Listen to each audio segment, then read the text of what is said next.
ಹಾರೋಹಳ್ಳಿ ತಾಲೂಕು ಆಡಳಿತ ಹಾಗೂ ಹಾರೋಹಳ್ಳಿ ಪಟ್ಟಣ ಪಂಚಾಯಿತಿ ಕಚೇರಿಯ ಹಿಂಭಾಗ ಸಾರ್ವಜನಿಕರಿಗೆ ಅನುಕೂಲಕರವಾಗುವಂತೆ ಶೌಚಾಲಯ ವ್ಯವಸ್ಥೆಯನ್ನು ಮಾಡಲಾಗಿದೆ. ಈ ಶೌಚಾಲಯದ ಗೃಹಗಳು ಸರಿಯಾದ ನಿರ್ವಹಣೆ ಇಲ್ಲದೆ ಮಾಲಿನ್ಯದಿಂದ ತುಂಬಿದೆ.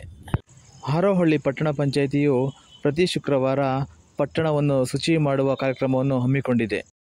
ಇಡೀ ಹಾರೋಹಳ್ಳಿಯನ್ನು ಶುಚಿ ಮಾಡುವ ಕಾರ್ಯಕ್ರಮವನ್ನು ಹಮ್ಮಿಕೊಂಡಿರುವ ಪಟ್ಟಣ ಪಂಚಾಯಿತಿಗೆ ತಮ್ಮ ಕಚೇರಿ ಹಿಂಭಾಗದಲ್ಲಿರುವ ಶೌಚಾಲಯದ ಬಗ್ಗೆ ಇನ್ನೂ ಕೂಡ ಗಮನ ಹರಿಸಿಲ್ಲ.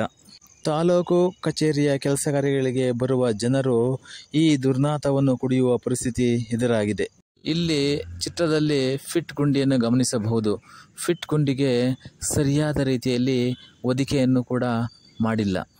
ಈ ಶೌಚಾಲಯವನ್ನು ಕೇವಲ ಕಾಟಾಚಾರಕ್ಕಾಗಿ ಮಾಡಿರುವ ಹಾಗಿದೆ.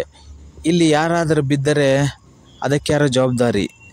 ತಾಲೂಕು ಪಂಚಾಯಿತಿಯಾಗಿ 2 ವರ್ಷವಾದರೂ ಕೂಡ ಹಾರೋಹಳ್ಳಿ ಈಗಲೂ ಕೂಡ ಗ್ರಾಮ ಪಂಚಾಯಿತಿಯ ಮಟ್ಟದಲ್ಲೇ ಇದೆ ಎನ್ನುವುದು ಇದಕ್ಕೆ ಸಾಕ್ಷಿ.